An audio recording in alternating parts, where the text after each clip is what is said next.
Cameras rolling and action. What is happening, beautiful people? Igama lam nguSiphile, and welcome to another episode of Writings on the Wall podcast. Today I am joined by a special guest, Thando Gold. I was waiting for you to say the special guest. I'm happy. I know you say that for all your guests, but the special guest. Yeah, no, this is a very special episode because this is a crossover between All Writings on the Wall and Honey, I'm home. What is Honey, I'm home, Thando? We're not used to being on the other side, so it's just like I'm trying to speak, you're trying to speak, I'm trying to ask you a question. But anyways, what is Honey, I'm home? Yes. Or what is Honey, I'm home about? Yeah. Because everybody knows the podcast, right? Mm-hmm. Honey, I'm home, the podcast. Essentially, Honey, I'm home is a space where we explore mental health, mental well-being. We explore how to navigate the world, how to navigate ourselves, people, our emotions, and everything in between. So, interested to see how this conversation is going to go about. Yeah. But yeah, just to say that Honey, I'm Home, the season 4, is all about centering around coffee dates, catching up with a friend. We're not drinking coffee today. Mm-hmm. Drinking a little bit of bubbles. So we're going to cheers to the episode. Okay. Yeah. Eye contact. To the episode. To the episode. Yeah.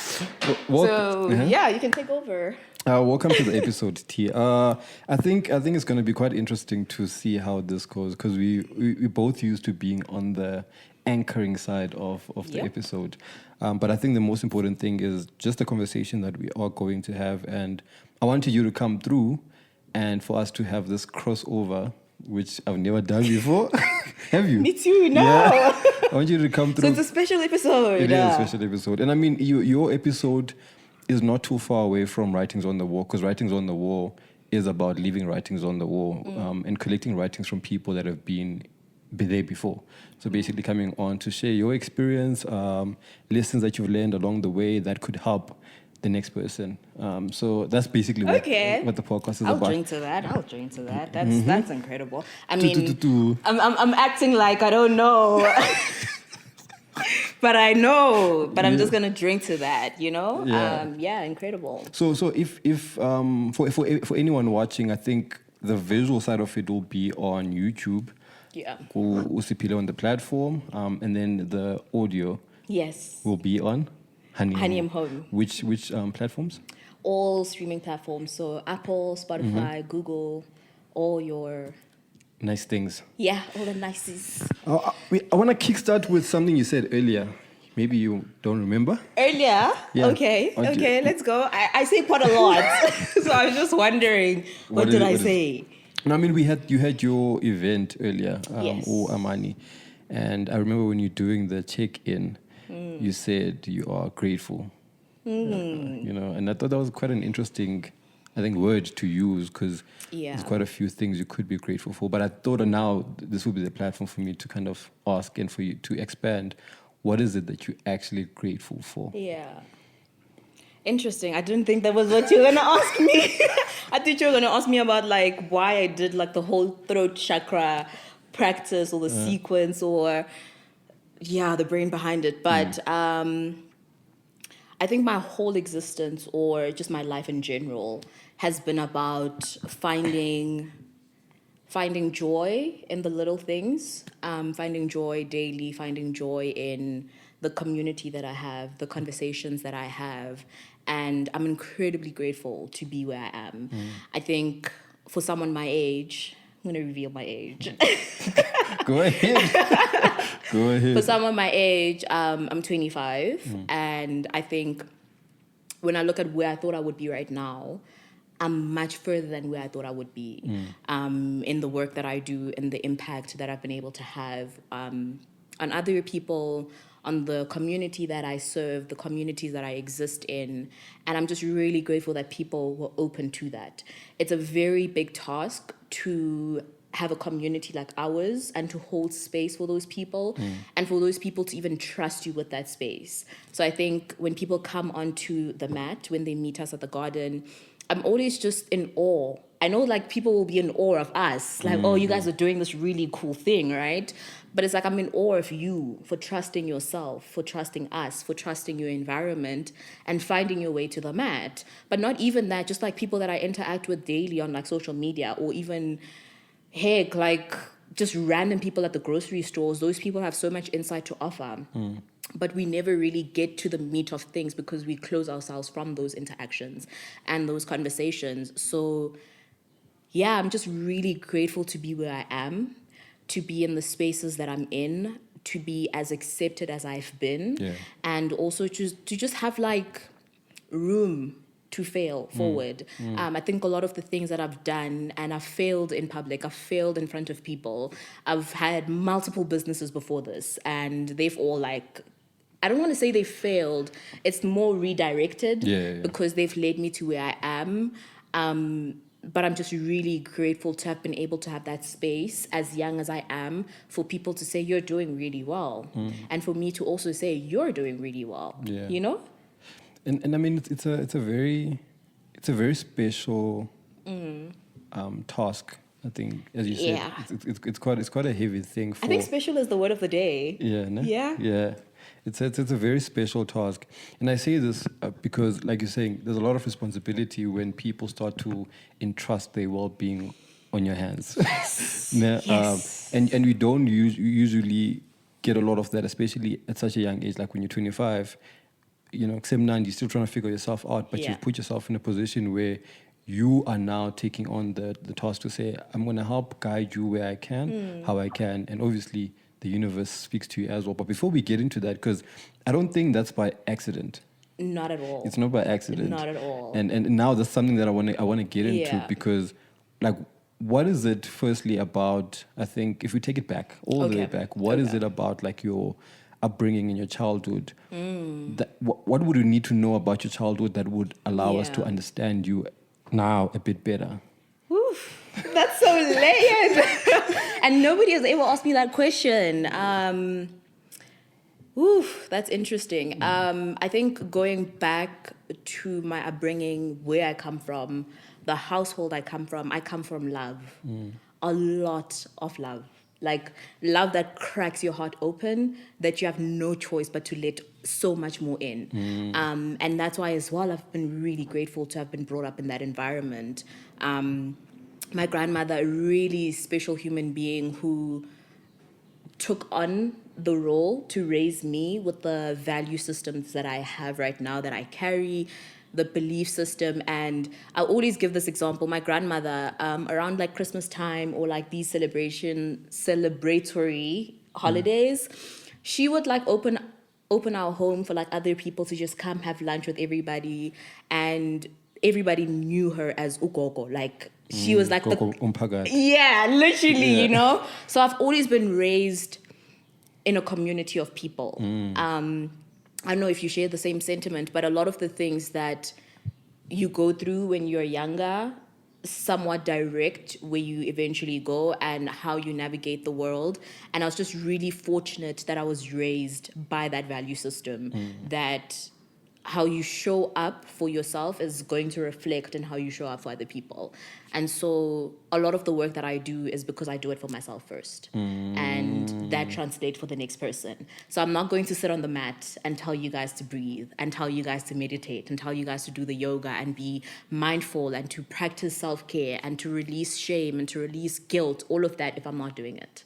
So it starts at home. It starts with me, and hence why the whole thing around the home with my platforms. I was going to release a journal called Carry Me Home. And I say was because I realized that wasn't my path. I wrote it, I printed, we had 100 copies printed. And I thought, is this something that I want to do? You know, people still ask me, like, when are you going to release Carry Me Home? And I'm like, it's sitting in my bedroom. It's there, but like, is it something that I want as an extension of myself or something that I want in the world? And I'm still thinking about it. But it's always been home for me. Like, honey, I'm home, carry me home.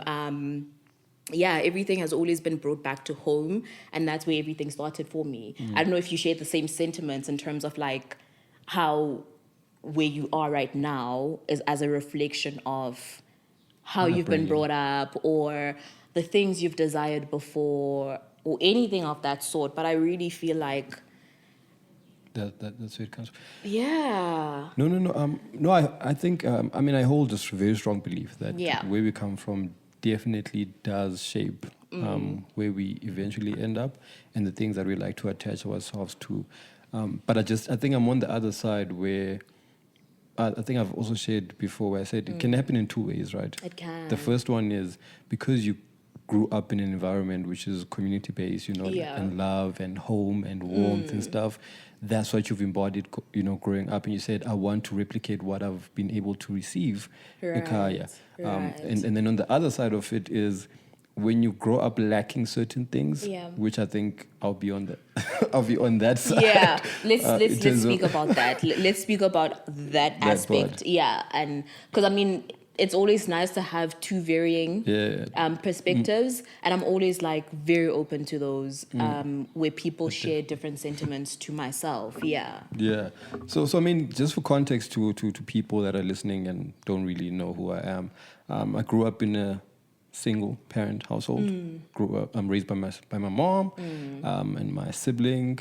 My other sibling was in boarding school for most, I think, of my childhood. Yeah. Because she's like much older. I think 9 years older. Yes. Yeah. So we didn't grow up in the same household, and we moved quite a bit because I was a trans guy. Then I moved to cis guy. Blah blah blah. But ultimately, the biggest thing for me, I think, as the only boy child, was the fact that I'm getting raised by Umama, who's raising her first boy child. Yes. And that was very challenging for the most part because I'm not behaving the way that my sisters used to behave. And how did your sisters behave? I mean, like, Umama is a lady, so she understands when ladies go through puberty, like all the stuff, like, like. Were you rebellious? That's the thing, I wasn't. Okay. I wasn't, but I was also not. Like, I didn't want to stay Indian, I started, for example, like with music. I started exploring music in grade 9. So I think because Kulele Lokshini, that was dangerous and, it was famous for, like, drugs and crime and stuff. My mom didn't want me to engage in those. So she tried to be overprotective of me. But the thing is, I knew, but I don't want to do that. Like, that's not what I'm there for. I just want to find, like, a creative outlet. At that point, I didn't really know what it was. And I was still trying to figure myself out as a man. I'm a man now. Yeah, I'm a man. In daughter master. The voice is getting deeper. Like puberty is hitting hard. Ladies, women, like all these things. And I didn't really have someone who, like my mom, was not really there for me to have a conversation with to say, Mama, her thing was. What's in Mwasa is to have like crushes. Why does it sound like I am pregnant? No, meaties.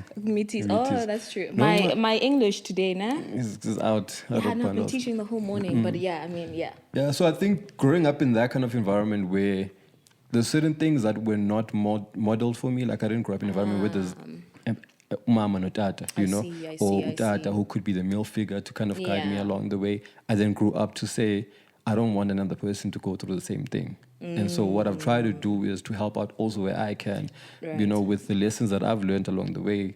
How do I extend a helping hand?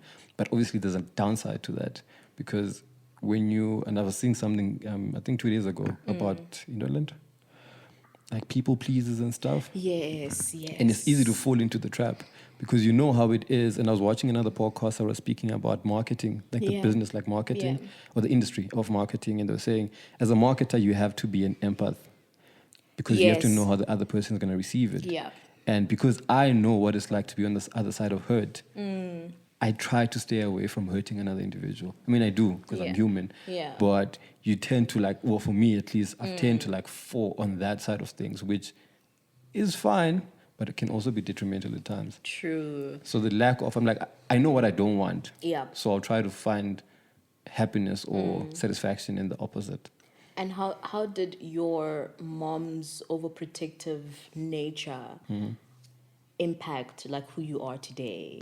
Did it make you more curious about why is she saying no about this? or did it make you maybe closed off to say, oh, mama didn't like this, so I'm not going to explore that? Or did it, like, what's the... It was frustration. Yeah. Yeah, it was frustration. I don't think I was curious. Like, it wasn't a thing of don't go knock there and then me, I'll go knock there. It wasn't about that. Yeah. It was more so like frustration because, like I said, I was not a rebellious kid. Like, if you look at where I'm from, it's like, yo, man, you were a good child. Yeah. But I mean, it didn't translate to my mom. You know, eskoleni, I was fine. Like, I was performing. You know, I had decent marks. When I wanted to put on like matric and I put in the effort, I actually got decent marks, like good marks. So I wasn't a difficult child. Okay. So the frustration for me was, if you took the time to kind of like look at me, leave everything else, look at me as your child, as usipile, you actually understand. But I'm not inclined to fall for the bad things. Like, I knew I didn't want to engage in certain things in high school. Right. And I was clear on that. My friends, some of them would go out and like, you know, drink and whatnot. Me, I knew this is not something that I want to see myself in. Drugs, smoking. I'm like, this is not something that I want to do. And I was clear on that and I stuck to it. All I wanted to do was to find my voice, I guess. Yeah, and that was through like your music. Yeah, it was the music. I love that era. Like, why did we redirect? Was there like a reason why you decided to move away from doing music?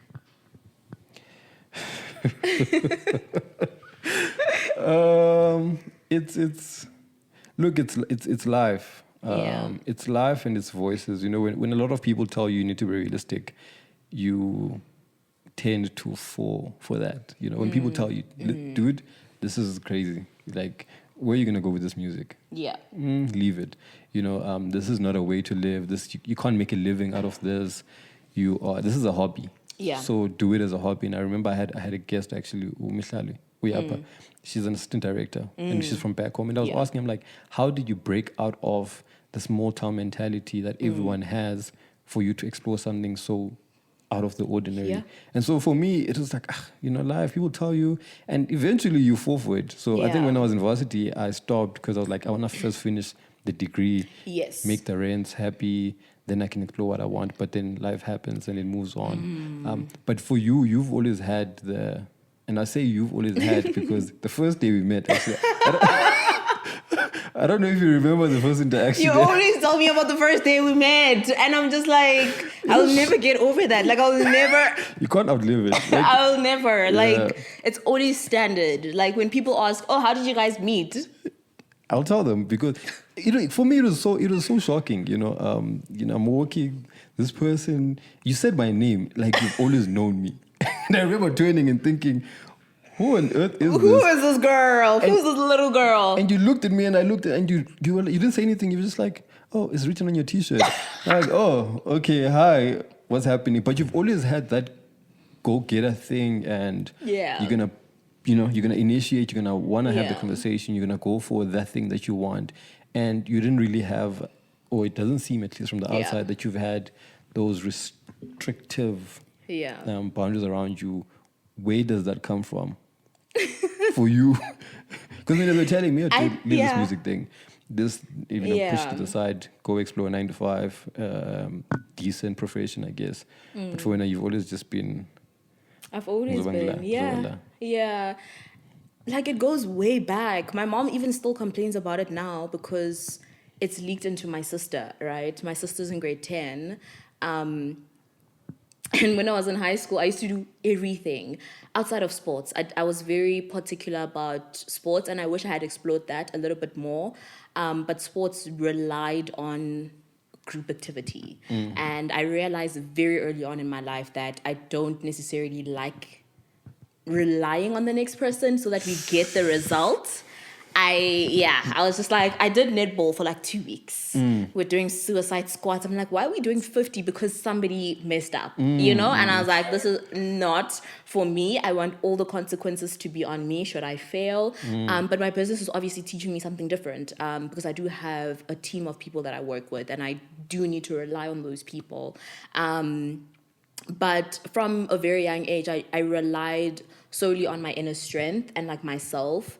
And I think it was because then I could take the accountability and I could trace where exactly the mistake initiated, and I'd be able to like learn the lessons from that and redirect if I need to redirect, or leave it if I needed to leave it. But I used to do everything outside of like the sport. So I used to do like your entrepreneurial things. I did YLED in grade 11. I used to be the girl that was like chosen to go to this, to that, to this, to that. And I took all of it in, even though I remember I was at like a company I'm not going to mention, but two of them even in grade 12 when we were doing like job shadowing, and I got picked to go job shadow in this accounting firm. I wasn't even doing accounting, but I was there. I sat through the weekends going through this accounting. I have knowledge from grade 12 about like accounting, auditing, and all of these things. And they were selling it to me like, oh, you get to travel, you get to do this. But I'm like, okay, my brain is in health sciences. I'm just here, just in shit, you know? So I always stay the course, whether it is something that is immediately beneficial or if it's something I'm going to see like the results at a later point. And then leading up to university as well, Amani didn't start in Feb of 2022. It started way before. Anybody who knows me, anybody who knows me from UCT knows very well my journey with wellness. So yes, as you've said, I was in the house committee and I was the health Rep. the health rep, and I was trying very much to, you know, introduce different ways in which we can live out our lifestyles, or like ways of like exercising, because all the time when like you're going to the gym, it's like high intensity, and I'm like, no, we can do yoga. No, we can like do Pilates. And so I was always that girl in varsity, the wellness girl. I had my initiative Talk About Her, where we outsourced the therapist and we would have like group therapy sessions. And I also had the boot camp with Untogozo, where we were just training after classes. And so Amani did not start in Feb. It started long before. And that's why I was saying that I failed in public. It's not that I failed in public, I've redirected in public. People have seen these businesses happen, and they've now become Amani. So all those lessons that I've learned there, I've just been resilient enough to say, okay, it didn't really work in this environment, but it can still work in a different environment. And I don't believe in, I know shame exists, I know guilt exists, but it's not something that I incorporate in my life or integrate in my life. And I think a lot of people who don't like going for things head on is because they either like gaslight themselves into believing they're not good enough for those things, or they guilt trip themselves into believing that's not your path, or they shame themselves into believing those things. But for me, it's like, why not me? Like, why not me? Do you have, you know, other people are driven a lot by external stuff, external factors and voices and stuff, you know. Yeah. And you struck me as a person who's driven by an internal voice. Very much. What is that internal voice? I mean, you've already mentioned that it says why me, but what does a day in the mind like what's actually happening in your mind as you This is a perfect question for my business partner. She knows my mind like thought for thought. She's always like, Thando, you're always thinking. Yeah. I'm like, it's not that I'm thinking, it's I'm talking to myself. I speak to myself. And I always say to people, your mind has to be the healthiest place for you to exist. Not your room, not your environment, not your community. Well, yes, those things, but first your mind. And so when I'm having the internal dialogue and I'm talking to myself, it's, how can we make this happen? If we can't make this happen, how do we let go of it in a way that is not harmful, in a way that doesn't project any harm to us, or shame or guilt or any of those things? But a day in the brain of Thando Gold. It's a lot that happens in my brain, primarily because like I have to fulfill so many roles daily, right? I'm not just a yoga instructor or like a business entrepreneur. I'm a mentor. I'm a 9-to-5. I'm a 9-to-5er. I'm a sister. I'm a friend. I'm a content creator. I'm a podcaster. I'm so many things. And with that comes the responsibility of delegating to myself. in the voices that exist in me. It's not just one internal voice. It's that voice that says, okay, you need to calm down.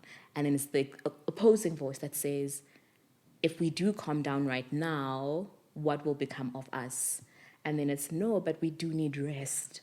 But no, we need to do this, you know? So it's just trial and error of trying daily to sort of like give myself a lot of grace and a lot of space to grow, because I do recognize I'm still very young and I'm still dabbling in a lot of things that, yes, they really make me happy, but I do recognize in the longer term I'll need to refine and be like, this is where my feet are. But yes, actually with that, there's a TikTok that I saw. This lady was saying, be where your feet are. And that's something that I think is very much modeled in my life, in that I'm here right now, we're recording the podcast. That's where my mind is.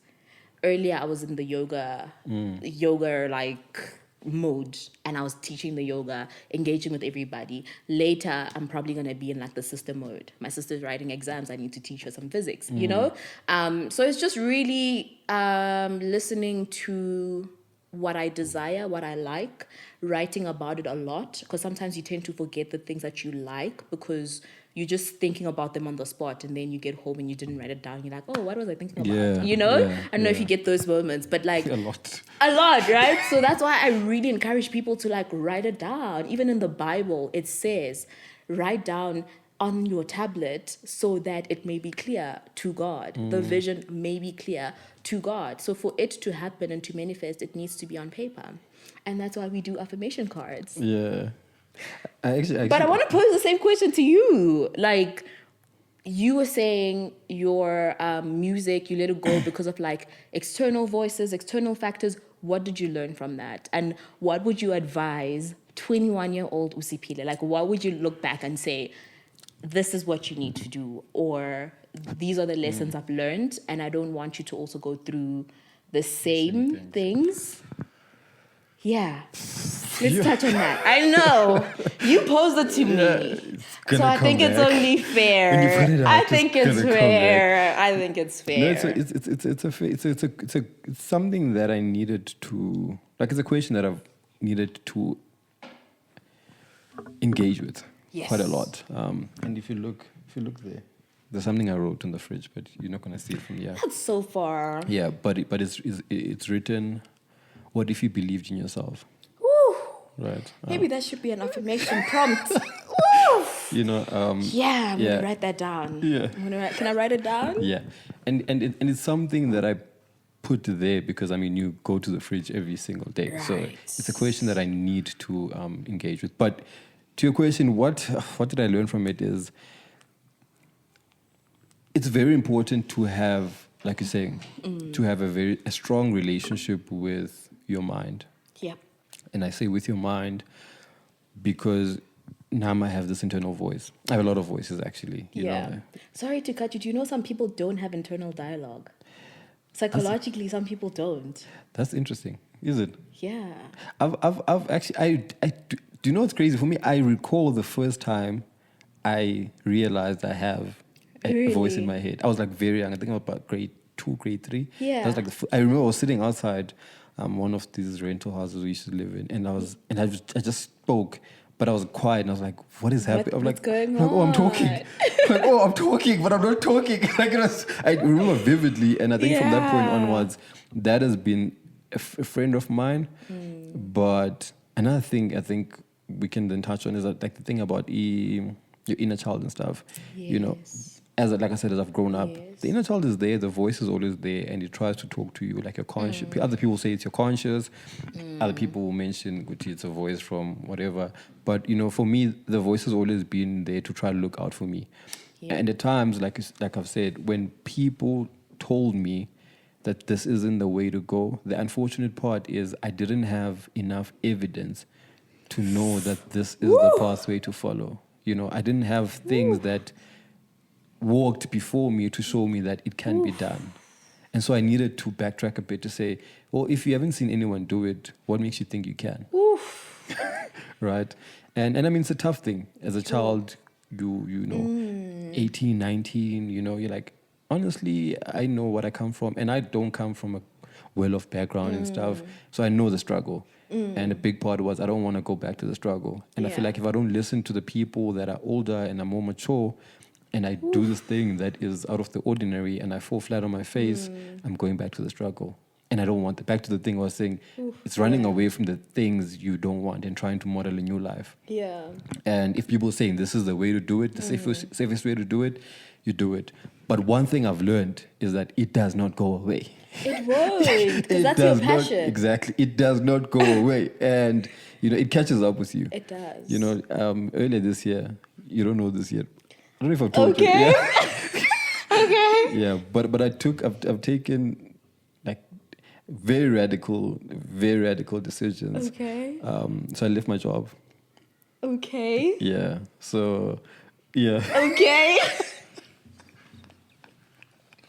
Okay, let's chat about that, okay? I'm only finding out today. What's the like now. September and you left your job in Jan? No, I left my job 2 months ago, like end of July. So Okay. the government job was end of July. Okay. And I got another one, then I had to leave the one as well. Not had to leave, but something called me out. Okay. But it doesn't go away. And a big thing that I've always lived by is there's a quote about time, I think from Jordan Peterson, where he speaks about time. That time moves regardless of what you do, right? If you choose not to take the leap of faith, time is gonna move. It's moving regardless. So you can either take the leap of faith, fail, and say, okay, I've learned this thing of two from me failing, and then you try to, like you're saying, redirect your life and your goals, or you sit and you say, I wonder how life would have been like. Should have, could have, would have. Would have. And for me, that voice was so loud where it was like, Usipile, time is moving. 30 is fast approaching. You are going to get into your 40s. Is this the life you see for yourself until? Yeesh, And a big answer was no. No. And then the next question was, then what do you have to do about it? Okay. And I knew that I had to do something that would put me first. And back to the question where it says, what would actually happen if you believe in yourself? And when I came to that question, I was like, it's time for me to actually give myself a chance. Yeah. Let me give me an opportunity to be myself, explore everything that I need to do. And failure will be there because, when you try things out, some of them don't work out, but at least I will know more then about everything that I've thought about. Because the grass is greener on the other side, but others will say the grass is greener where you water it. And so I'm like, you know what? This is something I've always put to the side. What would actually happen if I explored it? And this is where I am now, trying to fully find myself, which is a difficult. So how are you feeling in the finding yourself? At peace. Really? Yeah, I've never felt more at peace with not knowing than I do now. Great. That's good. I mean, like, peace is always a good sign. Relief is always a good sign. But also going back to that, how have you been showing up for that little child? How have you been showing up for that child that had all the desires, that had all this, like, passion, the bright-eyed child, the inner child, the young Usipile? Obviously, you said now, okay, you've left that space where you felt like, okay, this is not where I want to be, and you're feeling more at peace. But beyond that, how have you been showing up for that inner child? It's such a difficult thing, right? Back to, like, when I was speaking about getting to know yourself, I found that I've needed to get to know that inner child more. And it's a very uncomfortable thing because at times, when you being a people pleaser, you always want to make everyone happy. You don't want to hurt, you want to step on toes. It's a trauma response. Yeah. We asked the child whenever he left, there was reprimand. He didn't want to make people upset and he didn't want to be the cause of anyone's, ill feelings or whatever.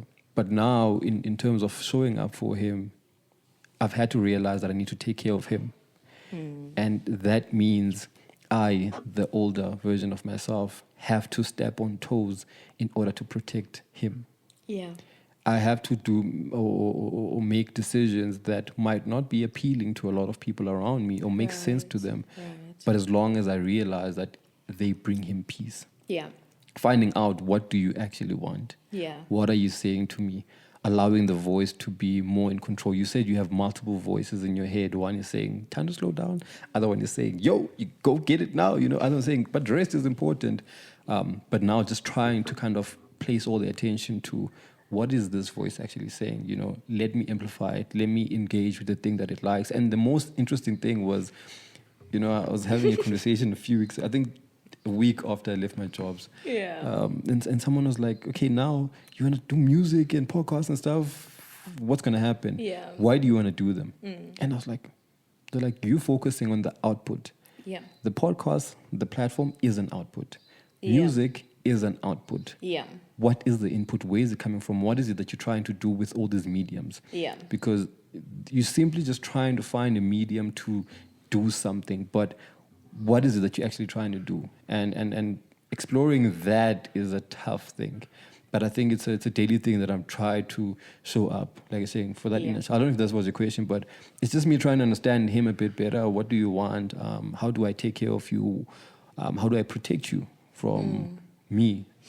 And yeah.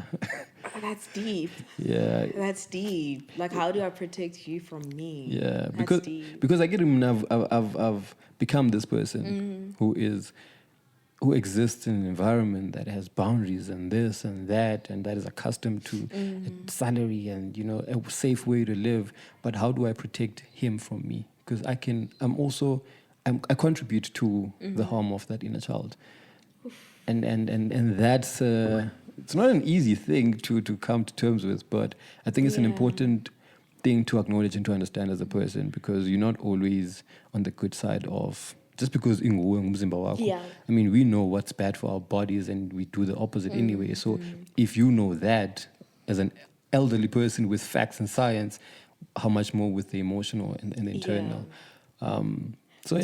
Do you know, before, sorry to cut you, so I've introduced this thing in my life where there's no good or bad. It's just on the spectrum of good. Okay. And that's a way to protect myself, and that's a way to protect that child in me. Because growing up, obviously, you'll know, like, you'll be like, hey, that's bad. Don't do that. Hey, don't do that. Or, I don't, you know?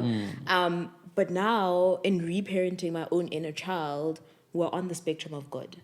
So if we're doing something incredible and it's excellent, it's on the right side of the good. But if it's something that we need to revisit and to look into and, like, why did we do this?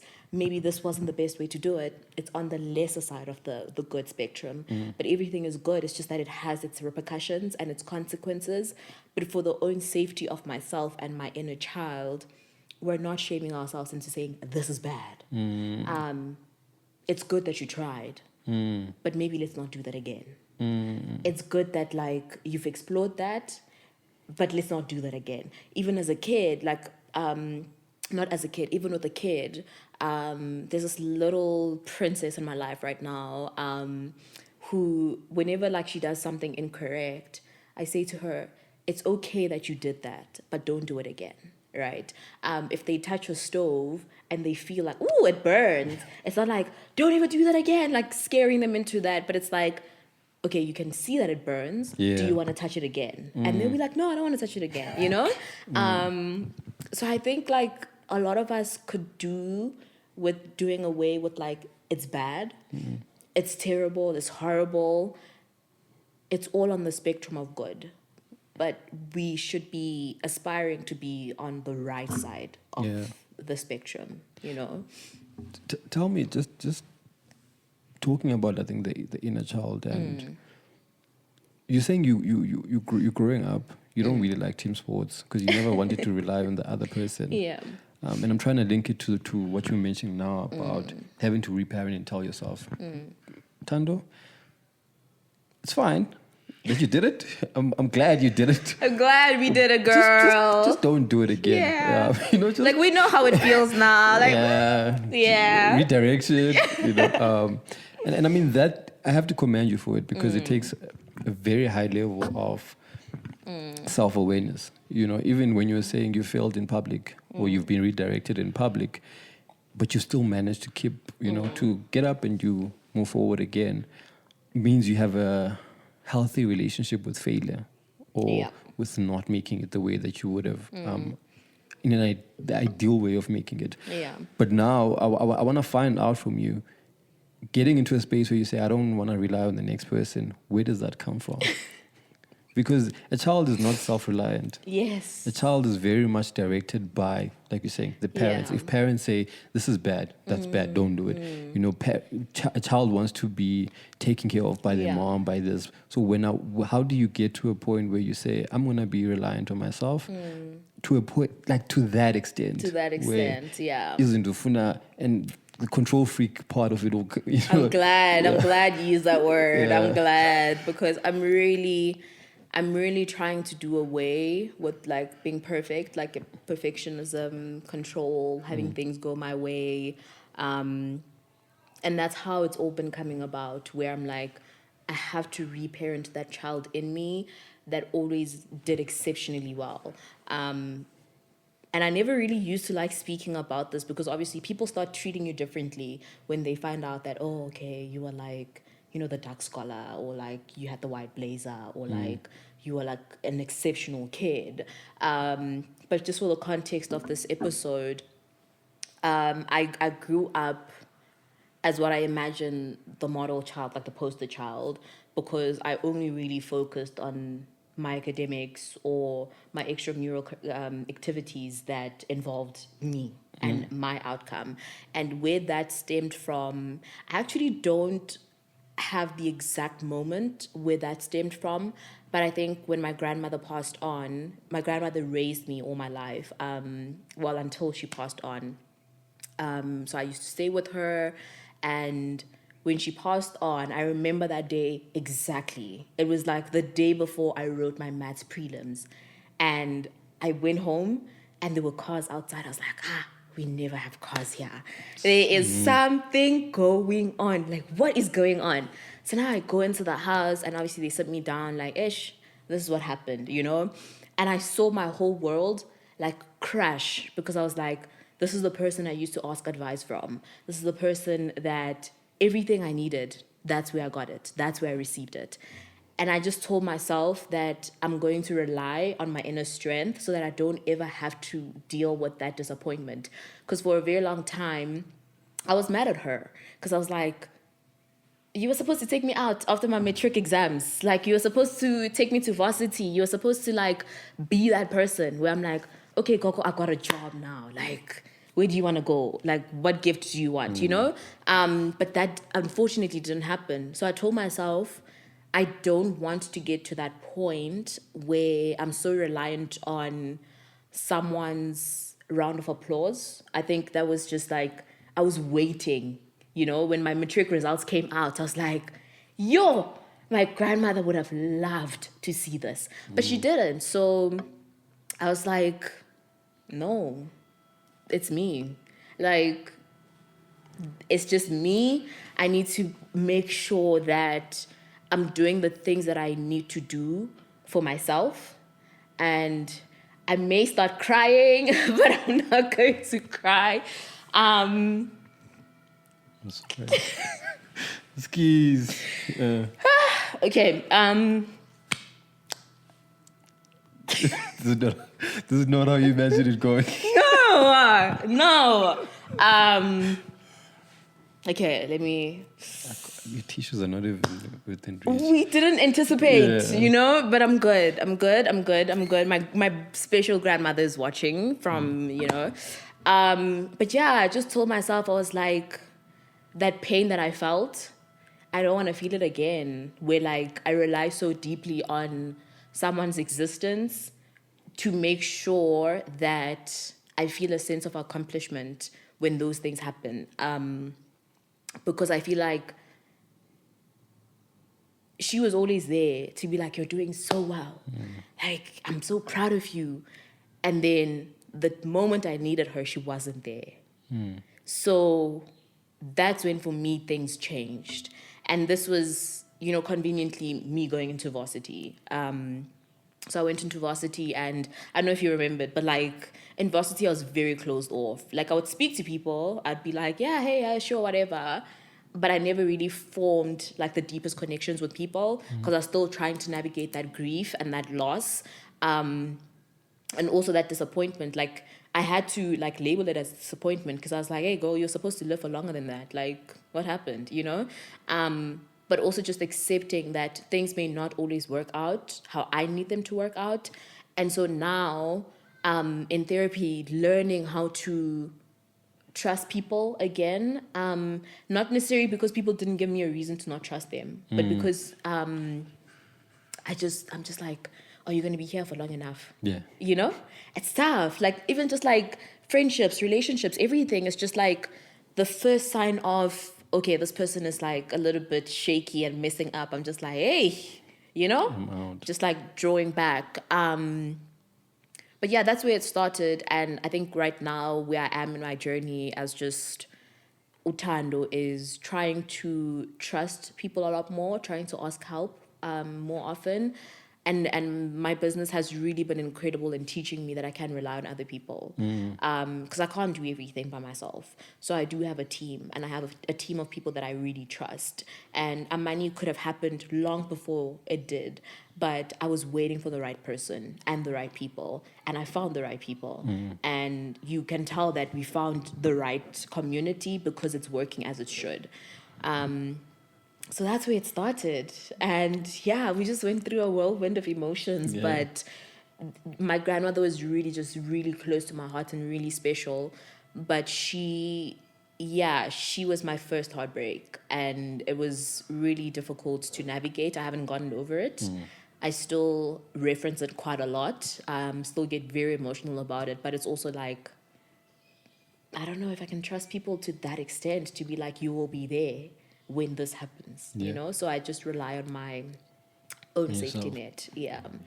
And I think disappointment I'll say it's an emotion that we don't talk about enough. You know, the things that fuel disappointment or what do the superheroes say? Your villain, what? You know how the villain starts out in I don't know how it starts, but you know, but like you're saying, You've always received approval from this person, you know.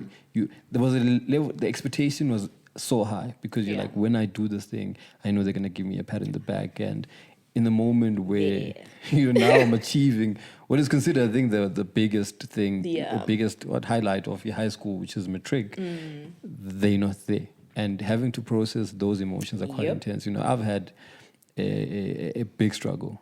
You know, with disappointment. I used to make this joke to say, I can't shella. What? Yeah, I don't. I could never imagine. Yeah, no, I can't shella. And the reason I don't, I mean, there's many reasons, but I think the biggest thing is because I don't have a great relationship with disappointment. And I know where it comes from now. Where does it come from? I mean, when I went through therapy, which was nice,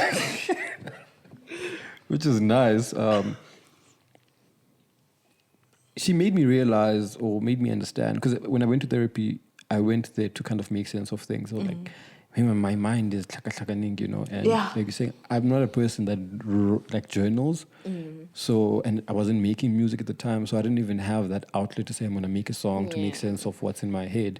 So I went to them like, dude, help me figure out what's happening in my mind. Why do I think like this and stuff? And one thing that did come up was my relationship with, again, disappointment and trusting people and being abandoned. Because when Pops wasn't there, I mean, he was not like Azanga Belakera in high school or whatever, right? But his absence, or the absence of a father figure in my life, led me in a direction where I felt like I needed to take care of myself. Like Uspile the man, you know, I need to figure things out on my own. And I closed then off all the doors to say, I don't want to give another person an opportunity for them to hurt me like that.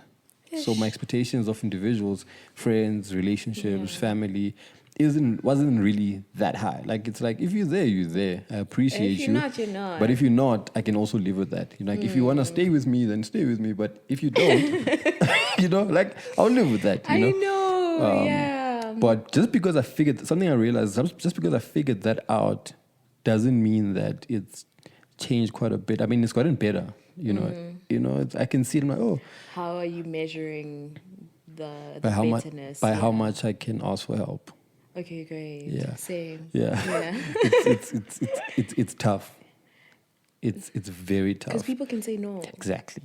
But when they say no, it's not a reflection of you. It's the reflection of their capacity or if they're willing to do so. But also, does your brain take it as that? No. Right. My brain takes it as, I told you not to do it. Yeah. Back to the voices you're speaking about. There's a voice saying, don't do it. The voice says, try it. Try it. And I tried, and trust someone with a responsibility, and they disappoint you. And for me, it's like, dog, I told you. And it doesn't help, Shem, I won't lie. It doesn't help when that happens because you drove back into I don't know if you've experienced it, but you just drove back into yourself. Hey. My corner was safer. But now, do you see when I'm saying the spectrum of good? It's like, well done for trying. Like, well done for actually asking for help. Now it's not a reflection of you, but it's a reflection of the other person. Maybe then you know which person you're safe to ask help from. How do you identify the people that you could, like, for example, the business owners you went to? Like, what did you use or like to measure to say, okay, this person I can trust to get into business with? Because that's a big thing as well. And it's something I want us to get into now, Yeah, it's a very big thing. Maybe I could tell the story that I tell all the time. My business partner and I tell it all the time about how we met. We had gone to an entrepreneurial event, and it was just like a networking event for entrepreneurs. I went there alone, and I was like, okay, there are a few people that I know that are going there, but I've never met these people. Like, I just know them from like social media, and they've also expressed interest in this particular event. And my business partner, Ulinda, she was also there with somebody who she just met. And she approached me, and she was like, I've listened to your podcast. I was like, oh, hello. But I was really shy. Like, I was really like, I'm so sorry I can't give you my best version of myself right now. But like, this environment for me has really been overwhelming, you know? But she was really open to that. She was like, no, it's fine. I've just been following you. I love your platform. And I just wanted to tell you you're doing really well. I was like, let me take your number. Because I really liked how she was articulating herself and how she approached me. Like, it was with so much care. Like, I felt the care. It wasn't like, you know, like, it was just like so much care. Thando Gold. You know? And then I took her number, I texted her the next morning. I was like, hey, would you like to feature on an episode on my platform? And she was like, sure. We did an episode. I didn't need to edit anything out. Like, from start to finish, the whole hour, I was like, I am so happy with this episode. And it refueled my fire for the platform. And I was like, do you want to co-host? Like, do you just want to co-host? Like, there's no monetary value attached to it, but like, would you genuinely like to co-host? And she was like, sure, I would love to. And then following that, she then called me on a random day in Feb. She's like, hey, Thando, there's this garden, the Capital on Bath, that is available and it's not being used for anything. Maybe we can look into bringing our communities together. She had Breathe Out, which was similar to what I was doing in Cape Town, where she's outsourcing a therapist and then they have like group sessions. And then I had my podcast. I was like, okay, we both have the communities. We have my Honey I'm Home community, and she has her Breathe Out community. And then we're like, yeah, let's bring this into a physical community, into a physical gathering. And we started with 2 mats, and now we have 50 mats. But the trust was built over time. It wasn't something that I recognized from the first meetup to be like, I can trust this person, because I could see in the way in which we were doing things, and that like I knew that I had the background in terms of like the social media, in terms of like gaining traction with people, the community and all of those things. But she's very like finance minded. Like, she's very like admin, graphic designing, you know. She's the brain behind the numbers, the details, everything. And I'm the brain behind the people. But the more we worked together, the more I realized that you learn how to trust people by how reliable they are, you know? Okay. It's a fly, but it's gone. By how reliable people are. I think reliability is something that I really value in people. So if you say you're going to do something, do you do it? If you say you're going to assist somewhere and you just so happen to not be able to do so, are you upfront in telling me that, hey, listen, I know I promised to do this, but I can't do it anymore. So I value the truth. I value reliability. I value people who show up on time. Like, I will always say this, how I know I can trust somebody is if we put a time to say we're meeting up at like 4 p.m. And you let me know, okay, I'm running a bit late and I'm running like 10 minutes late, and you get there at 10 past 4, then I know, okay, cool. And it's something that's very insignificant, right? But people don't realize how a lot of things are integrated into that. It's the truth, it's the keeping of the time, it's respecting me, it's respecting our time, it's respecting the space and all of those things. So I think my team has really shown up consistently, reliably at that, and also we share the same vision. They are literally in it for the same reasons. So it's not like, oh, we're in it for the applause or we're in it for the accolades or whatever. It's we're in it to make sure that mental health care is diverse for people, that mental health care is accessible for people. And that's why I know I can trust my team. We want the same thing. So that's how I've been able to ask for help from them. Why is that important to you? I think the mental, the vision that you have for Amani and for Honey I'm Home podcast, like why is mental health such an important thing for you? Firstly, with Honey I'm Home, it's very important because I felt like throughout high school, I couldn't voice myself because I was like the outside kid, you know. Just to give a background, in high school, my high school has a primary school. So a lot of the kids that come from the primary school go to the high school. And then we have sister schools. So the sister schools, they will come into the high school. I came from a completely different school. So I was like the outside kid. Like I was the loner, you know? And so it was very hard for me to connect with people. But also I came from, you know, a school where I know, you know, like I was talking about how I come from a family where I was really like loved and everybody showed up. But in terms of like being well off, we were never a well off family. I used to go to a school in Soweto in primary school. And that was because I used to live with my grandmother. And it was close to home. It was close to where we used to live. My grandmother would walk me to school, pick me up in the afternoon. So I never used to know how to converse in English. So when I went to the high school, yeah, right? I know. Yeah. So when I went to the high school, it was very hard for me to converse with people without first like thinking in my head, is this the right sentence? And then when I say it, it doesn't come out the way I planned it in my head. And I'm like, Thando, we planned this. Like we've been thinking about this for an hour now. You were supposed to know what to say. But I did face quite a lot of bullying in terms of just like my speech, how I pronounced my words, my enunciation, and all of those things. And so that drove me towards wanting to better myself, wanting to like read more, listen to a lot more like podcasts, watching BBC. Like I was watching BBC every day. I was like, I'm gonna learn how to speak, you know? And then with Honey I'm Home, it was for me more than anything. I didn't realize the impact it would have for everybody else because it was initially like, I just have so many thoughts. And I just know there's somebody who is going to listen to those thoughts. And so that was the reason why I did it initially.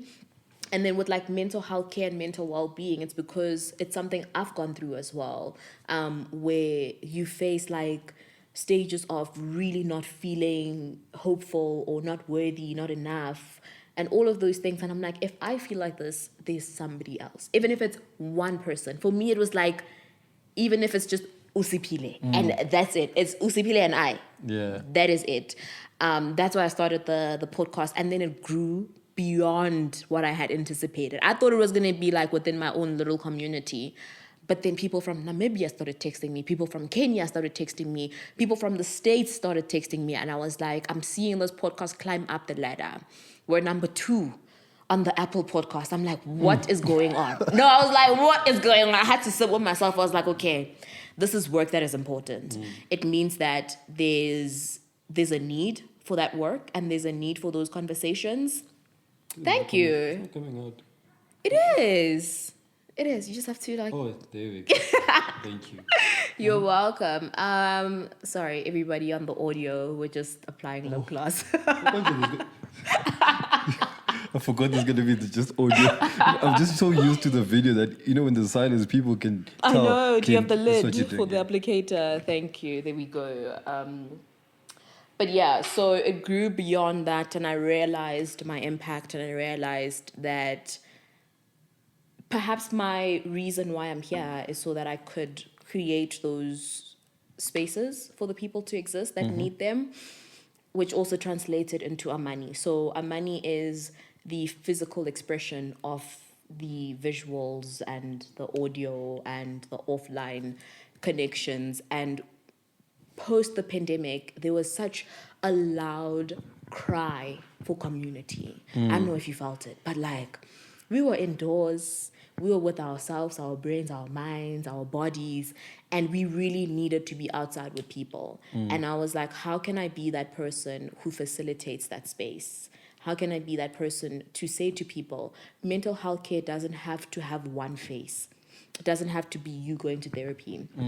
Whilst I still really recommend therapy, I'm knowledgeable about the fact that not a lot of people have access to therapy. Good, yeah. Therapy is incredibly expensive and it's inaccessible for a lot of people. So how can we bridge that gap? How can we bring community into that healing space? How can we give people the tools to take home? Because we are not just facilitating the yoga session and you go home. We're giving you the tools to be able to like handle your well-being off the mat at home, but also giving you that community of people you can break bread with. And I think that's also our unique selling point in that we don't just do the yoga. There's the networking element of it. There's the community element of it. There's the safe space element of it. There's the representation. So when you see somebody who looks like you as well, who's doing yoga, who's doing the wellness, then you're like, oh, I can actually do that as well, So yeah, that's why we did what we did. That's why we do what we do. I want to pose the same question back at you because I'm really interested. Like, you mentioned earlier about like the writings on the wall and how it's like stories about people and the learnings from people. Why that specifically? Why couldn't it be anything about like the creative industry, the entertainment industry? Because that's what you're into, right? It could have easily been that, but you're wanting to like draw insights from people's journeys, people's lives, and maybe also speak to me about someone who's really impacted you in this journey of like writing on the walls. What a tough question. You see the thing of being with another host. I know, because I'm also thinking we're bouncing off each other. It's such a tough question. It's such a layered question as well. But you can peel it. You've been peeling off the layers very gently and well. A lot of stuff at face value. At face value. My mic is falling. Is it fine? Yeah. It's fine? Yeah. Okay, that's fine. A lot of things at face value look like just those things, right? Like yoga for people on the outside, it just looks like yoga. Like, oh, Thando into yoga. Sharp. Yeah. Or podcast, ufuni fame or whatever, So for me, the conversation again, I couldn't really put a finger to it for the longest time. A finger to it for, it's summer. It is summer. At yoga, we had a lot of flies. Had to use some incense. Oh, that's why. That's why we had to light up a lot of incense. Yes. So a lot of for the longest time, I could never put a finger to it until the conversation I had after I left my job, where the person I spoke to said, like I said, podcasting, it's an output. What is the input? Why do you want to do it? Like, I want to give people advice. Why do you want to do it? Where is this thing coming from? And the answer was very simple, came to me. I mean, it's a simple answer, but it was a complicated one to get to. And it came down to, I know what it's like to be alone while surrounded by a lot of people. Alone in your thoughts, alone in your journey, alone in not being able to figure things out. And something I've explored intentionally so, was understanding what other people are going through. Okay. Right? Okay. And trying to see the world not in this lens that is more. Because sometimes I'm like, I'm the only person going through this. And you're not. You know, I can't talk to people about certain things because I don't think they'll be able to understand. Yeah. A big thing that came up in therapy actually was I had said something that I don't like expressing or venting kwabantu because I don't want to burden them with my thoughts. And my therapist was like, why do you feel like you're burdening them? Why does it feel like you're giving them a weight to carry? Is it a matter of you don't trust them with the weight? I was like, yeah, definitely. Or another part to it was perhaps you don't think that they have the capacity to carry the things that you have. Oh. You know? So. But also, I think sometimes it's coming from, do you feel unworthy of people's attention or people's love to that capacity that they can actually listen to you and give you that advice? Yes. Yeah. And so when you're carrying all this weight and all these troubles and all these challenges, you're like, there's no way that Thando has the capacity for me to carry what I have to carry. You know, like there's just no way. And so when I then went back, I'm like, okay, that probably what is driving the idea of the podcast, which is why also physio speaks to me, because by profession I'm a physio. Yeah. Just by the way. So you got soft hands. Yeah, you have callous for days. I mean, I can't say that, but I can be gentle sometimes. Okay. But I mean, patients call us physiotherapist, which isn't great. There's a question I want to ask in relation to that, but also there's a sound outside that's ringing in our ears. It's a geyser. Really? Okay. Yeah, it's a geyser. Sometimes you can. It's there. Okay, that's fine. I just wanted to make sure that I'm not the only one. No, it's not tinnitus. It's a geyser. Oh, it goes it's off. like a ringing. Stops. Okay, great. Okay. Just remind me, the question I want to ask you is gentleness and manhood. So continue. Yeah, okay. Yeah, okay. But so that whole idea of wanting to help other people and wanting to be there for people who don't have people abanabo, you know, in their circles or in their lives, just to allow that the next person to not feel like they're alone in their journey. That's what was driving it. If physio for me, and especially where I was at, you know, in government, the community that I was servicing was about doctors save lives and physios make lives worth living. And the biggest thing for me was, how can I make this person's life worth living every single day? I have to understand their context, their story. Who are you? You are not just your back pain. You are not just the arthritis that we have learned as Kolweni. Thando is an individual before the arthritis. Thando just happens to have osteoarthritis. How does that link and affect the person? And so that just wanting to understand the next person for me was big, simply because, again, you grow up and you don't feel very understood, or you don't feel like you have the platform to be heard and to express yourself in a way that you can get advice or, you know, guidance from Omnyumdu. And so writings on the walls are just me saying, I don't want, if you feel like you're alone, I don't want you to feel like you're alone, because there's other people that are there. But for people that haven't figured it out, because in the journey, you're still figuring it out as well. It's all about figuring it out. Yeah, trying to... It's all about figuring it out. And you continuously trying to redefine yourself. Abanya Bandu look at you and say, Thando is perfect. She is the epitome of, you know... Zen. Yeah, like, she is her, you know? Listen. And so it's just to say, look, there's a human behind Amani. There's a human behind Honey, I'm Home. You know, you spoke earlier, you mentioned about when you met with Ulinda, you felt like you didn't have the capacity to give her the best version of yourself. What version was that? Was that the internet version that she would have expected? Was it the podcast version of Thando? Was it the polished image that other people perceive? Who is the best version of Thando? Because you were Thando and you were Thando, the best version you could be in that moment. Wow. But there's that thing, Aguti, right now I can't be this picture. And I want to bring that to people to say, Thando is human. She also goes through her own things, and you can achieve what she can. Just because you have your own hardships and your flaws and challenges doesn't mean that you can't be where Thando is. Don't aspire to be like Thando, because she's writing her own story, but You can still I overcome love that. regardless. I love that. You wanted to ask me this thing about manhood. I love that. I really love that. Before I ask my question, I think I'm building up to my question. I'm building up. You can tell But I love what you said about like your best version is with you. There's also been an affirmation that we've had about how like I don't remember exactly what it says. I'll find it just now, but it was about right now, this is the best that I can do, and this is the best person that I can be.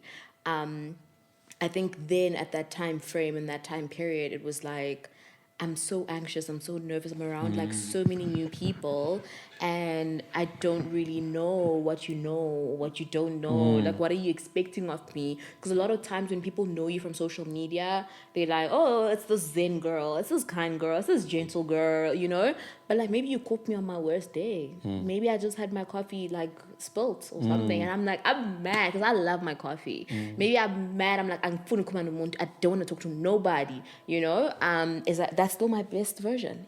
But yeah, my question. I noted you haven't had your drink in like. In this episode, I've finished mine. I have finished my whole drink.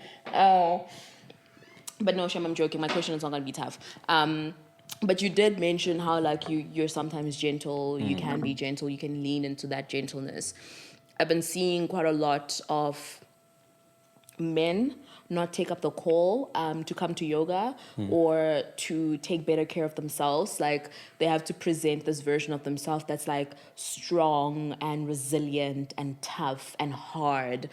But like, what in your capacity have you been doing to lean into the softer side of you or the gentleness and like breaking that stereotype where you are told what the indoor has to be really tough, indoor has to be indoor can cry, indoor can't even go to therapy. Like a lot of men don't go to therapy because they don't feel that there's space for them there in order to deal with their emotions, in order to lean into that softer side. What in your capacity have you been doing in order to balance that hardness, but also that gentleness? And like, what does gentle look like to you as a man? And what was your yoga experience like as well, where you were doing yoga and you were like fighting the stretching and the child's pose? But yeah, I guess my question in just the overarching theme of it is... your gentleness, how did you lean into that? How did you lean into ease? Do you feel deserving of gentleness? Well, first things first, I think I'll start with the last part, which is yoga. That yoga experience was tough. I just want to say to everyone, you look at pictures of yoga or like videos, and you think, these are stretches and whatever. Bro, the core strength required in yoga is insane. Yogis have the best core strength. No. There was that, what is it called? The wheel. The pose. Yes, when you had to have your partner with assistance. you. Yes, the needed wheel to get pose. assistance for that.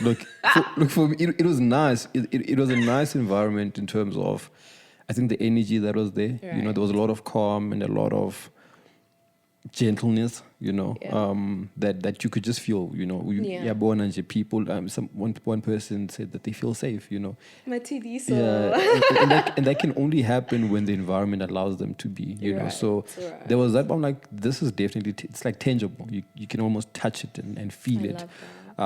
The physical part of it was challenging. I'm not a flexible person at all. I can't even. Easy pose. Yeah. Do you know the reason why you can't do that? It's my hips. And do you know what's connected to your hips? What? So in yoga, it's believed that you store your emotions in your hips and your trauma and your generational trauma in your hips.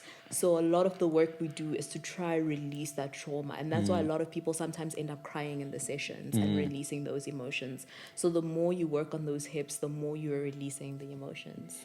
That's interesting. Yeah, philosophically, it's the connection. And it also connects, I think, to the biological part, because even in physio, we refer to not the hips but the pelvic floor as what is the cradle of humankind or something. But basically, people store emotions in the pelvic floor, and so a lot of the times, like for example, like pregnancy, after pregnancy and whatnot, when women experience urinary incontinence, we usually look firstly at, okay, have you been pregnant before? No, you haven't. And then what does your stress incontinence, like all those things contribute to incontinence, because you store your emotions on your pelvic floor. I love the intersectionality of everything. I love it. It's also quite interesting that now you mentioned, but I'm tough. Maybe I need to release a bit more of that, which, but I think to the gentleness and balancing being gentle, or the soft side of being a man and being hard, I think the biggest challenge, firstly, is the expectation from society. Like as a guy, there's an ideal world, something I believe in. There's an ideal world, the ones that we try to create. You're trying to create a space where mental health is accessible to everyone. I'm trying to create a space where people can easily access advice and whatever on YouTube. That's the ideal thing. That's a goal. That's what we're aspiring to. The reality is, the world is still far behind in terms of what's actually happening. So the expectation of a guy in the world, from Amanyamajita and also from women, is that indoda must be strong, indoda must protect, must provide, and must carry the load of the family. And I think it becomes a challenge when you're trying to lean more towards the emotions, when the world is constantly pushing you towards, dude, there's no time for you to relax, there's no time for you to rest, no time for you to be crying. Why are you crying? People will post to Twitter. I mean, I'm not on Twitter, but you'll get. And how do you know? How do you know? People post screenshots. Okay. And they end up on WhatsApp, which is where they'll post things about indotekalai, is an ick, all those things. Why, guys, that's emotional, is an ick. Why are you complaining about everything? And I mean, it's fair because it's people's real life experiences. But I think, again, it's that thing of the world expects you to show up in a certain way, and the world isn't gentle, at least for us. It's okay, come. No, it's a matter of, you need to go get it. For example, the decision I made to leave my job, it's a very reckless decision on so many levels. If you're leaving the job, who's going to provide? Who's going to trust you with their life if you couldn't make a decision to firstly stick it through, but also choose a career path that you should have been objective enough to know which direction to take.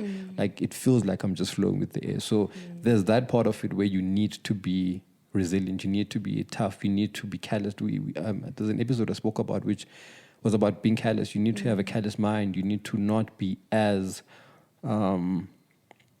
sensitive to external things that come in.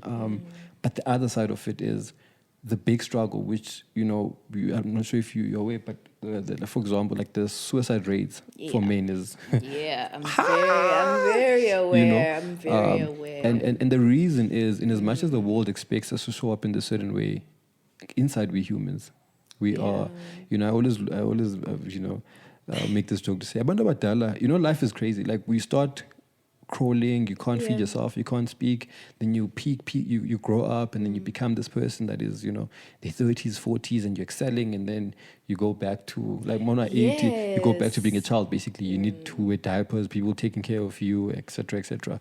And I think everyone is just a child, and sure.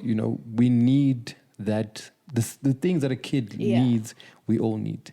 And if you want to understand another individual, because a child will cry, and you need to figure out what they need without them actually saying it. A child sometimes, a friend of mine was making an example. You're asking me who was instrumental. Yes. I'm glad you remembered, because I had forgotten. I had forgotten about that. I remember now because he shared this with me. Adrian. We've had very tough. Adrian, I don't know Adrian. Yeah, Adrian. He was my boss actually in my previous job. He's a music producer. Okay.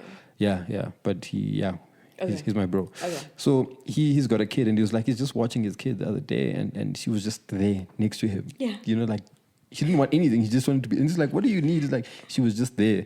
And when we were having the conversation, we were like, sometimes as an adult, you just need to be in the presence of someone that you love and you feel safe with.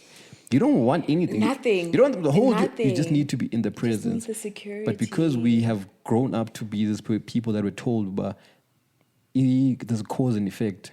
If somebody is sitting next to you, that's what they want. If a person is crying, this is what's happening. We've become the people where we try to process objectively everything.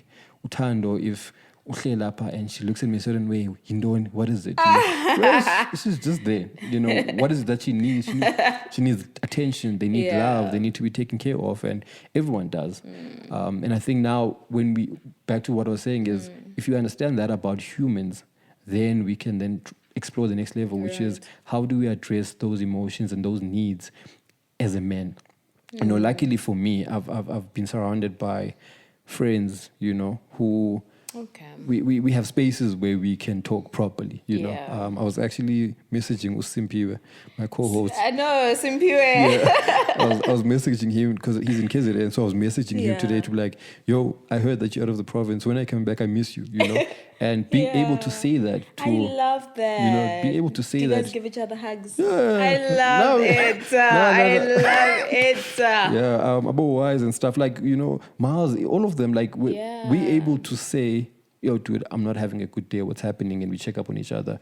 After every call, I remember I used to make jokes. No, wise man. He's Zulu, typical Zulu. Wise man is so Zulu, like from KZN. listening to Maskadi every day. Typical Zulu in Uganda. And when we made at UCT, we did the podcast, obviously. But over time, we've gotten to a point where now, after every call, he's probably gonna hit me for exposure. But after every call, we go, I love you. I love you, bro. I love you, Maji. And then, the call ends. Yeah. But introducing or adopting those practices within our spaces where we're able to show emotion, but we're able to show emotion to people that can understand where the emotions are coming from and can advise from a place of experience. I wish that for every guy. It's tough. Do you know why I think guys don't have that? It's because they can't break the initial barrier.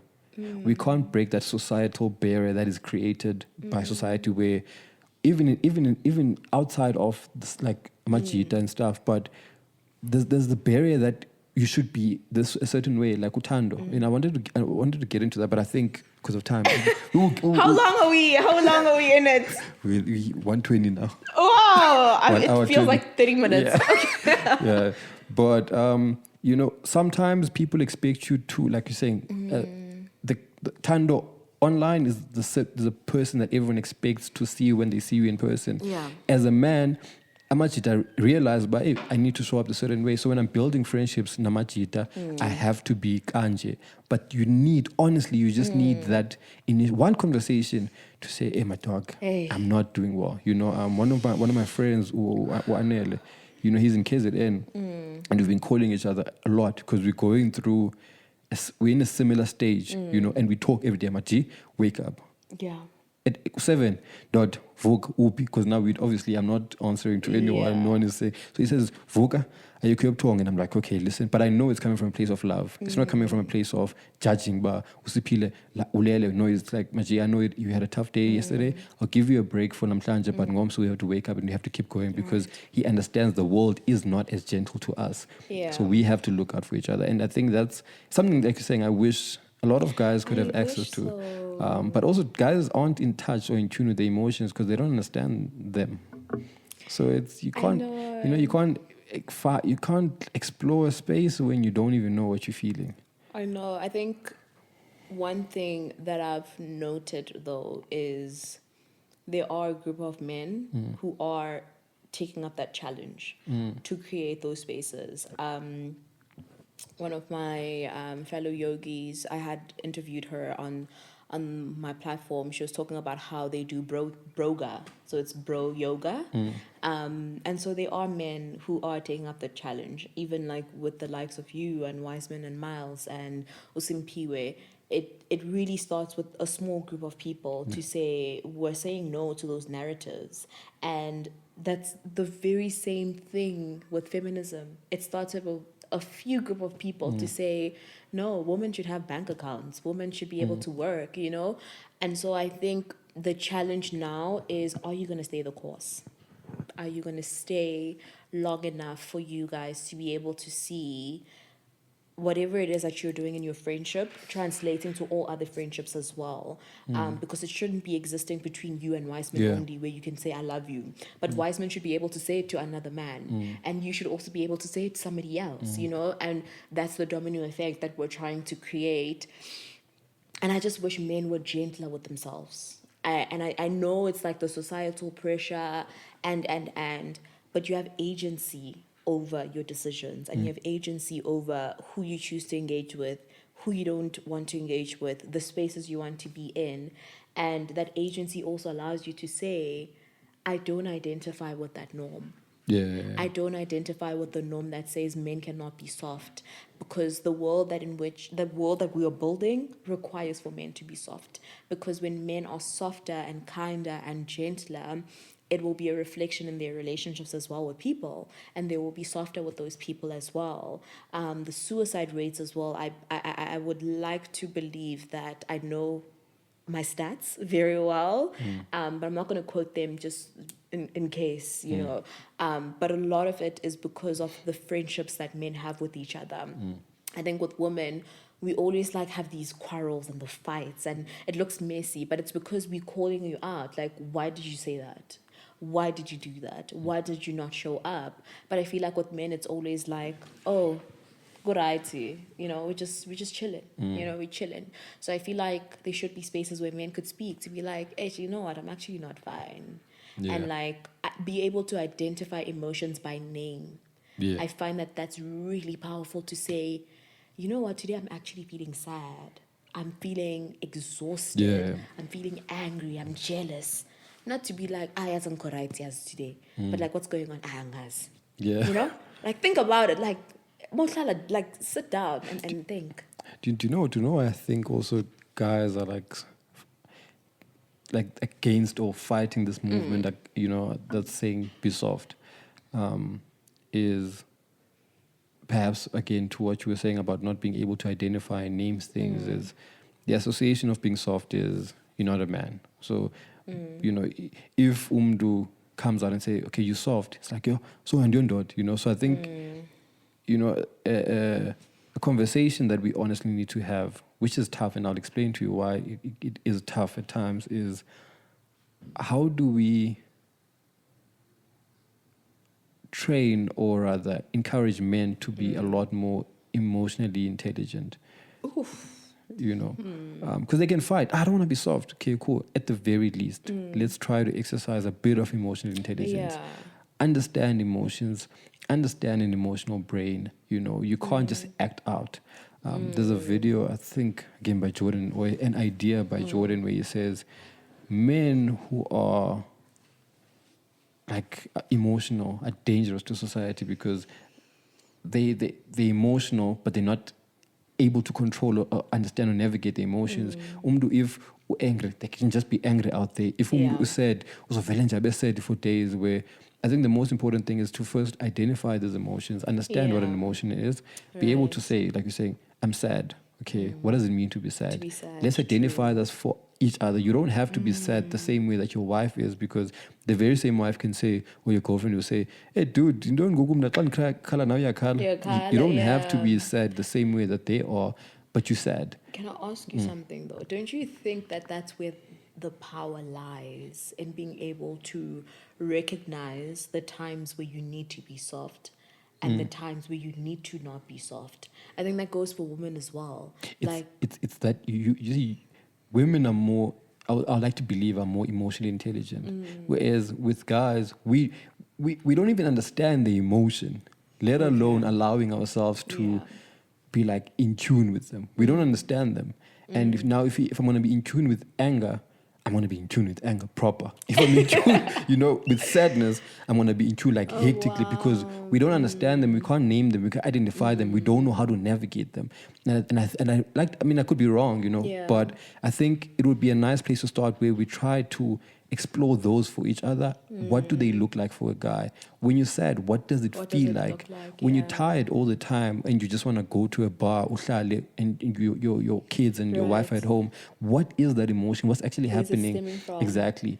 And we then understand that emotion, we name it, and then we say, how do we best navigate it? I'm glad you brought that out, because that's your lived context. I don't know. Like, I'm looking from the outside, and it's very easy for me to look from the outside to say, these are the things that you guys need to do. But you know that context more than I would know it. Yeah. You know. Do you then do? You see, you gave me it was such. You know those questions that make you like question like, what does it mean to be a man and what does it mean to be gentle?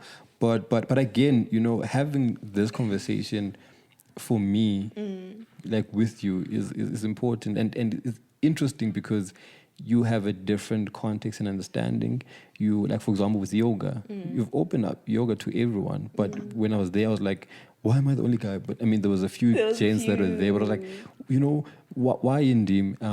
And there might be a bit of resistance to say, Ansaifuni yoga, but why are guys not coming to yoga and they're coming to broga? Why do we need to have a broga? A broga, I know. That's the question. That's the very same question, because we've opened the space to everybody. But it's also like, do they feel worthy enough to be there, to be sensitive, for their emotions to be catered for space to be created for them? Because as people who are told they need to create the space, they need to be the people who people feel safe around, they need to be the people who people are sensitive towards, you know? Do they feel called to be those people that we need to do that for? Okay, I want to ask you something, because it's and it's linked to what we're talking about, in the sense that, because you asked me, Muna and my friends, are we going to stay the course? You know, it can't just be us. You know, and I think another scary thing for us is, and I had this conversation with one of my boys. We go hiking. We just go hiking. You never invited me hiking? It's just me and him. We just go hiking. And a conversation we had, actually, because we'll post, right? And people say, oh, dude, hikes, want to come through. And the conversation we had was, how do we include Abanyabantu to come through here, but still be able to protect the space to serve what it is? Because for us, it's not just about going up a mountain. In those hikes, we engage, we talk, we break down concepts, things we're struggling with, we give each other constructive advice. And by the time we get to the mountain, we're breaking things down. We used to say, we always say, we'd probably have a 6-hour podcast, you know, because we are engaging and we having manly conversation, you know, inverted commas, manly conversations, but things that we're struggling with. And we say, how do we, you know, stay the cause and open it up to everyone, but at the same time protect? Because Abanyabantu might not be coming with the same intentions to, okay, I want to come here and protect the space. And for you, how have you, in your journey, firstly, with Honey I'm Home, bringing someone in was challenging, I can assume, because, you know, it was your baby. Yeah. Then it's Amani, you know, where it was 2 mats. Now there's 50. You don't know who's going to come. You don't know what they're bringing. And it's an energy space where Uzibila could just be going there with terrible intentions. I know. So how do you maintain the peace and I think, you know, that the safeness of all these things that you're doing, but at the same that open it up to everyone, but at the same time preserve that safety for yourself and the thing for Abanyabantu? Okay, so the very big thing in yoga is seeing everyone as a perfect soul. Just because someone does not, just because you don't identify with something in someone doesn't mean that there's anything wrong with them, and vice versa. So everybody is a perfect soul on a journey towards that enlightenment. And so for me, I am not Uthando when I'm on the mat. I am the vessel for healing. I am the person who is holding your hand towards that enlightenment. So it's not about me. It's not about looking. It's really not about me. When I'm on the mat, it's really, even like just outside of my life, it's really not about what I want out of our interaction, but it's what can we potentially benefit? What can we potentially gain from this interaction? And everybody who comes on the mat came there for a reason. So Usipile might have came there with bad intentions, But that's Usipile's journey. And that's Usipile's, path to discover why did you have those intentions. And my entire journey is about not internalizing the next person's behavior or the next person's way of thinking or whatever it is that they're doing, but more so to open up that space so that they could also find themselves. And that's really just me as a teacher. Jeez. That's all I need to do. Yeah. I am just there to give people the tools in order to be able to deal with whatever they were doing. And with today's practice, we're focusing mainly on like the throat chakra, right? And it was about how can we express our truth boldly and bravely. And there could be somebody who came onto the mat today who maybe has been struggling in their relationship with like speaking the truth or saying things as they need to be, or maybe somebody who maybe speaks and overshares and maybe they feel like, okay, I need to drift back a little bit. But those are the tools I'm trying to share with people to say, how can we be versions of ourselves that we don't need to run away from? That is it. Where do you get the capacity for that level of understanding?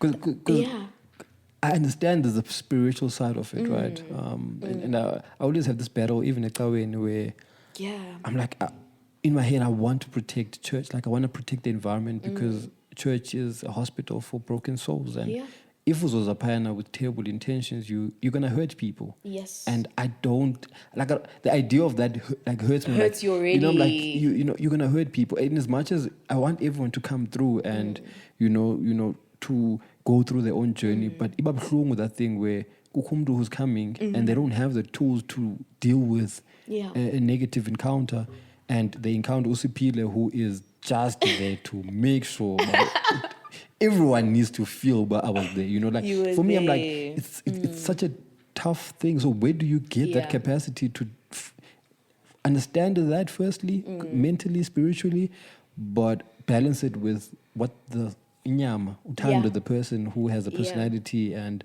emotions and a temper and, temperament and all these things.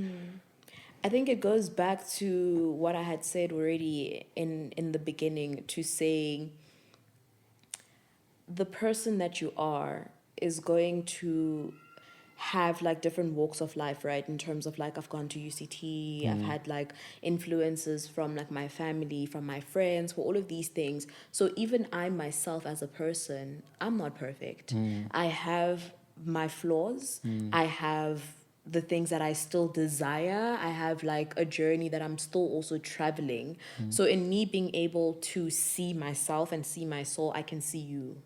And in me being able to see you, I can create that space for you, because I know, Uguti, we're all really just trying to figure this out because we're doing it for the first time. We're doing life for the first time.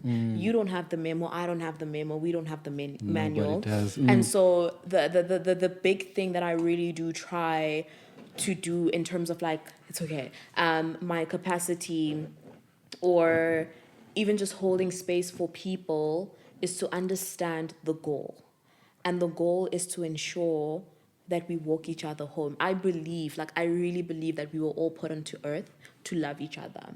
And I think maybe my parents didn't do justice by naming me Thando, because they really prophesied over my life that my life is going to be a testament of love. And that's me as a teacher. If I can put aside things and whatever it is that I need to be doing for an hour just to teach people on the mat how to bring themselves closer to home, I've done my job. That is all that I need to do for people to reach that part of themselves that says, I have arrived. But you'll never arrive. That's the thing, is that we're always journeying towards something, right? How often have you accomplished something and you're like, oh, I'm on to the next thing. That's human nature. Desire will manifest on desire, on desire, on desire. But just to bring, again, the whole entire goal of yoga is, well, not necessarily yoga. It depends on like the type of yoga you're doing and the practice that you've been doing. So I specialize in Ayurveda. Ayurveda is like ancient medicine. So it's about how can we use nature and things that we find in nature to heal ourselves. How can we use movement to heal ourselves? But there's a practice of yoga in Kundalini where we believe that there's energy that's stored at the base of your spine in a form of a snake. And I know people are always like, oh, a snake, for like, oh, a serpent, but it's not demonic at all. It's stored at the base of that spine, and with more like exercise and practice, it uncoils and travels all the way through your spine and to your third eye. And even in medicine, you'll see that there's a I was about to say now that you know, the intersectionality there once more. yeah, the healing thing for The medicine healing is thing, it's right? snake, So a yeah. snake has always been seen as like a modem of healing. So that's the goal with that practice, to get that energy that's stored at the base of your spine all the way through your third eye and out. And that's when you reach that state of enlightenment where you're no longer Thando, but you're one with your creator, whoever you believe your creator to be. So when I see people on the mat, I'm not seeing them for who they are in their physical bodies, but I'm seeing their souls. I'm like, okay, this is Usipile, and this is a perfect human being. You have your flaws, you have things that you've done, your accomplishment, but when you come there, I don't know about like all of that. I know about this person who had the agency over themselves to come to the mat. And that's all that matters. Thando, I wish you could go on for another 3-4 hours. I feel like there's still so much more There's to unpack. so much more. But- There's so much more we could talk about. But I think to as we approach, I think the ending Yeah. of this episode, because like I said, you know when you come into an episode and you have, I think I had it in the last one, you have more questions than you did yeah. before. I just want to know more. You know, Like, just talk more. there's so I much know, more that's I know, unpacking. I know, I But feel the same. I just want to find out from you, because you're speaking about walking someone home. You know, your journal was carrying me home. What is home for Thando? That's layered. That would need a whole episode in and of itself. But like, just in summary, home is that place within you that feels safe for you, where you don't feel like you need to run away. So when you wake up and you are not questioning, or you are not necessarily uncertain about who it is that you're doing this thing for. I think home for me and for a lot of people, and I wish this for a lot of people, is warmth and comfort and safety and your favorite meal, you know. So those emotions all tied into one. As a whole, feeling safe within yourself, within your body, within your mind, within your spaces. That's home for me. And that's what I try to create for myself often. And I speak a lot on my podcast and on my social media platforms about creating joy, like being intentional about joy. Because sadness is not going to give you like a chance. Like you wake up and you feel sad, Yeah. and like, yeah, it's like, okay, we're sad for the whole day. But if you're intentional about creating that joy, is being intentional about creating that home for yourself within you, where you know that you can experience that level of joy. And in that level of joy, you're feeling safe. You're feeling cared for, you're feeling the gentleness, the kindness, all of the emotions that make you feel really fuzzy. And the reason why I titled my podcast Honey, I'm Home was because I was really going through a really depressive time in 2019, September, October. And one thing I want to mention, I've never mentioned this to you, but you were a very instrumental part in me getting through that time period, because that was right about the time that you and I sort of like started building our friendship, and you were like very present, like you offered literally your study room. You're like, if it's tough studying there, you can come study in my study room, you know, making sure that, okay, I'm grand, I know what I'm studying. And it obviously helped that we were studying some similar things. And so just being able to speak about those things, the muscles, all of that. But in that year, around that time, it was also around Uyinene, the Uyinene time, which was very heavy for everybody. I had to sit down with myself to say, what is it that I want for myself from this part of my life? Like, what would become of me when I make it out of this part of my life? And I went home very often. Like, I was very fortunate enough that my mom allowed me to like fly back home all the time when I didn't have my exams. And that was, for me, was like, honey, I'm home.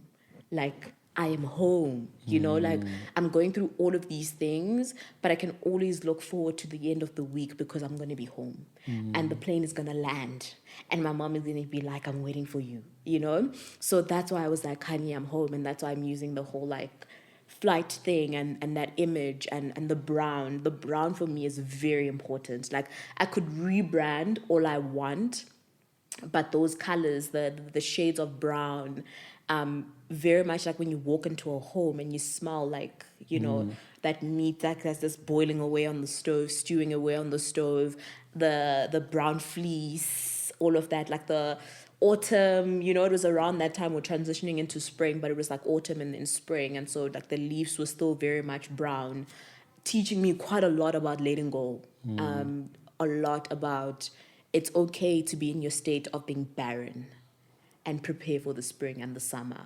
And so, that is why the podcast is called Honey, I'm Home. And that's why it would never change from Honey, I'm Home. Like I've thought about it. I was like, oh, maybe we could change it to something else, rebrand after the break, change the cover art, all of those things. But I was like, no. This is what you want. This is what I want. Represents home. This is home for us. And all the people that listen in, that's their home. We're co-creating the space together. That's beautiful, man. And the first thing you said when you walked in here is, this is very homely. I did. Maybe it's this brown. It feels very homey. I did. Yeah. I really did, because it does feel homey. And I'm proud of you for creating a space like that for yourself. No, thank you, man. Thank you. You're welcome. Thank you for coming through. Like I said, this is just, this is just a podcast that I think can go on and on, because there's so much to unpack, and it's always interesting to get a different perspective, to get a view from someone who is like you in a similar space, like in the wellness, and guiding people home. I've just never been able to say I'm guiding anyone home, because I didn't know. I'm like, let's walk. But you are. Let me, I have one question for you when you're done, just to close everything off. I was just saying, like, I've never really been able to say we're walking home, but it's always been about guidance. And I think when we understand the power of community, the power of knowing that someone is there for you and with you, not just for you, but sometimes it's important to have someone that is there with you. Because that is there for you, the expectation that they're going to be giving you advice and imparting knowledge, but someone who's there with you is with you in the struggle, is with you in the good times, and that on its own can be a home for Umuntu. So thank you for coming through, man. But It is. My closing question is, what are you the most proudest of or about in your journey? It doesn't have to be in the last decade. It could be just in your entirety when you look back fondly at your life. What are you most proud of? Like, what would you like to say, Usipile, I'm proud of this. I'm proud of you. Like when you stand face to face with yourself. Yeah. I'm proud of myself for being able to find my voice. Okay. And this is very recent, by the way. I went to 2019, actually. That's when I went to therapy as well. Really? That's when I started going to therapy. Do you know, we literally don't know a lot about that time period, but we were very present in each other's lives. I remember I used to have like a lot of therapy then. But the one thing I realized, which I didn't have before, because I always say, but the reason I laughed when you spoke about the English thing, because I never could speak English. I never could express myself. I was never articulate or whatever. But after therapy, something changed. I was able to say no to things. I was able to know what I wanted, what I didn't want. It wasn't as clear at that time, but I think over the last few years, I think 4 or 5 years, I feel like I've been able to find my voice, and that has then allowed me to be able to express my needs, to ask for that help when exercise your throat chakra. Exactly, ask for help when I need it, and it can be. It sounds like a small thing to Bandabani. It's like, you're just asking for help, whatever. But for me, it's important to. It's been important or life changing for me to be able to say, this is how I feel, and this is what I need. So that's because I think then I can then pour onto abanye bantu and allow them to find their voices as well, as best as I can. So, yeah. Yeah, can I close off the episode? Yes, you may. I can, because you opened the episode first. Okay, all right. Thank you so much, everyone, for joining us. It has been a long episode, but I feel like we've only been at it for 30 minutes, and I don't know, maybe we could do a part 2. I do feel like a part 2 is necessary because we do have more questions than we do answers, but also just sending love to your community, sending love to my community, our communities now that we've merged and introduced each other to each other's communities. And I'd also like to thank you as well for bringing me into your space and for allowing us to have this episode. And I hope that the communities continue to grow. You can find me on social media, Thando AU, across all social media platforms, at Amani Means Peace _ for the Amani Project. And you can find Usipile on Instagram, Usipile Vijima. Oh yeah, my personal is Usipile Vichima.